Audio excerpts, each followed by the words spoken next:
Subscribe my channel Worlds. More videos. 10 murders committed by the absurdly rich. Being rich gives you power, and this power can make you feel invincible. Having wealth can help you escape consequences to a lot of things, if not most things, but sometimes your bad deeds will catch up to you. For most people on this list, though, their wealth protected them for years if not decades.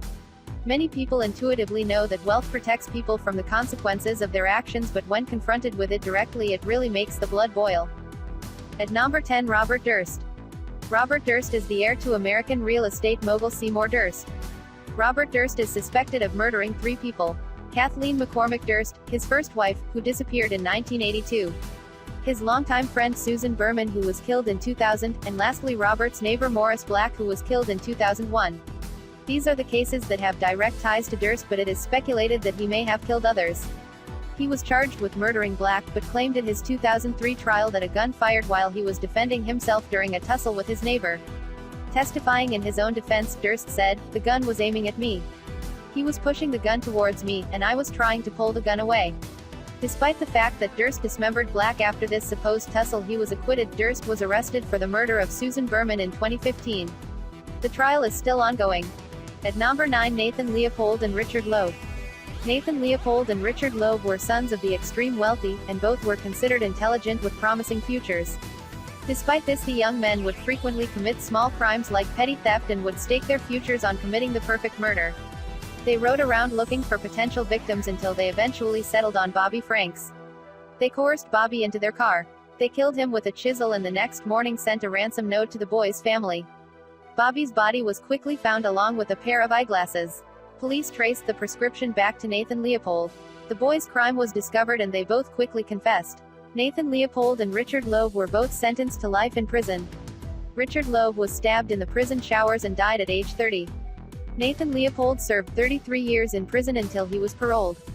He lived the rest of his life quietly in Puerto Rico. At number 8, Michael Skakel. The Skakel family was a wealthy family and was closely related to the Kennedys. The father rarely visited his children, leaving them to run amok under the supervision of employees. The various nannies and tutors the Skakel family had over the years would later recount the torment they suffered from the Skakel children. A former nanny named Marie Kane stated, "They used to kick me, Michael and Tommy. My legs were black and blue." Flash forward several years and Michael has a crush on a girl named Martha Moxley. Martha is later discovered dead, her pants and underwear pulled down and her head bashed in with a golf club that was resting next to her body. The golf club was traced back to the Skakel family. Thomas Skakel was actually the last person to be seen with Martha and is considered a suspect. Both Thomas and Michael are given lie detector tests which they pass. Over the following years, multiple people claim that Michael admitted to killing Martha. Michael's story about where he was when Martha died changes over the years. In 2000, Michael Skakel was charged with Martha's murder and he was later convicted. After several years of appeals, Michael was granted a new trial because the court agreed that his first lawyer was inadequate. He hasn't been retried and now lives as a free man. At number 7, Phil Spector. Phil Spector was a music producer responsible for a lot of pop records that came out in the 1960s, working with famous singers like Ike and Tina Turner and John Lennon. He worked for decades as a famous and immensely successful music producer until his star faded. He fell into obscurity and became known as a recluse. Until 2003, when his name filled the headlines once again when he fatally shot actress Lana Clarkson in his home. He was charged with murder, but his first trial in 2007 ended in a mistrial. During his 2008 retrial, the judge ruled that the jurors could consider the lesser charge of involuntary manslaughter as well as the original murder charge. He was later found guilty of second-degree murder and sentenced to 19 years in prison. He's filed several appeals, all of which have been rejected. At number 6, Harold Landry. Harold Landry was a wealthy Texan living in England with his British native wife named Lucy Landry. He seemed to be living an ideal life from the outside, but the couple's relationship had soured and they both began seeing other people. Their marriage had become volatile and filled with anger. Lucy had asked for a divorce and Harold took precautions so that she would not benefit from one. On the 1st of February 2010, Lucy Landry was found dead. She had been stabbed over 20 times. Their children were in the backyard only steps away from finding their dead mother, but luckily the police found her first. Harold was arrested and claimed that Lucy had attacked him with a knife and that he was defending himself. The prosecutor didn't buy it. Harold Landry was sentenced to life in prison. After the sentencing, it was discovered that Harold had shot a man over a woman back home in the States. The man had lived and Harold plead guilty to a lesser charge of aggravated battery. He only got probation, a fine, and had to do community service. At number 5, the Menendez Brothers. Lyle and Eric Menendez are the sons of wealthy entertainment executive Jose Menendez and Mary Menendez.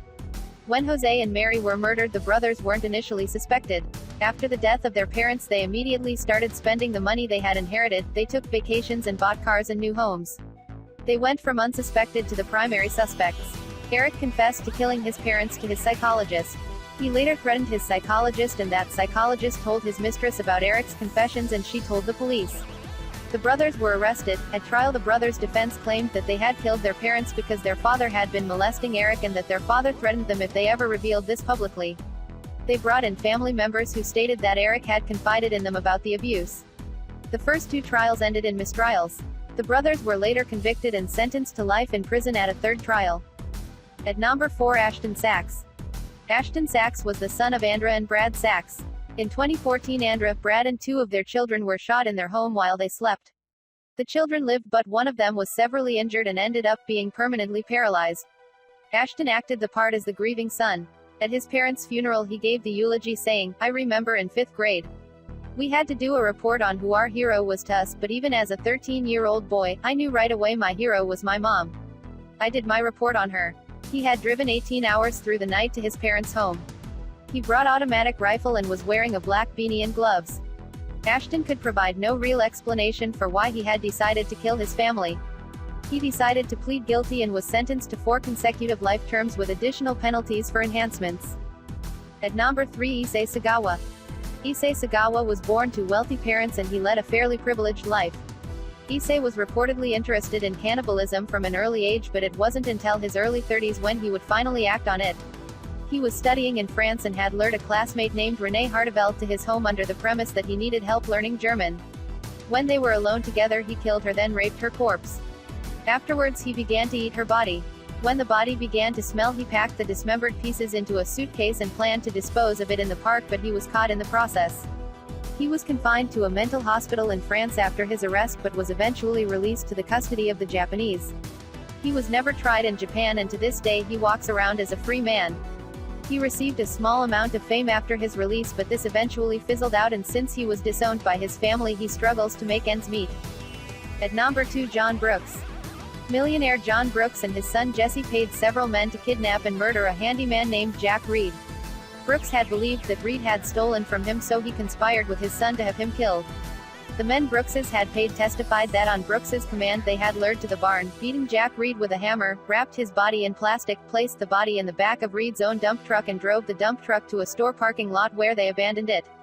They were each paid a measly $10,000 to end Jack Reed's life. John Brooks was found guilty of first-degree murder, and conspiracy to commit murder came after 1 day of deliberations. At number 1, John DuPont. John DuPont was a wealthy heir to the DuPont family fortune. He was also what some might call strange and obsessive. He developed an all-consuming passion for wrestling that led to the tragic murder of Dave Schultz. According to those who witnessed the murder, John was going through a time of extreme stress and he shot Dave abruptly and seemingly for no reason. John locked himself away in his mansion for 2 days while he negotiated with police on the phone. The police turned the electricity off and caught John as he went out to fix the heater.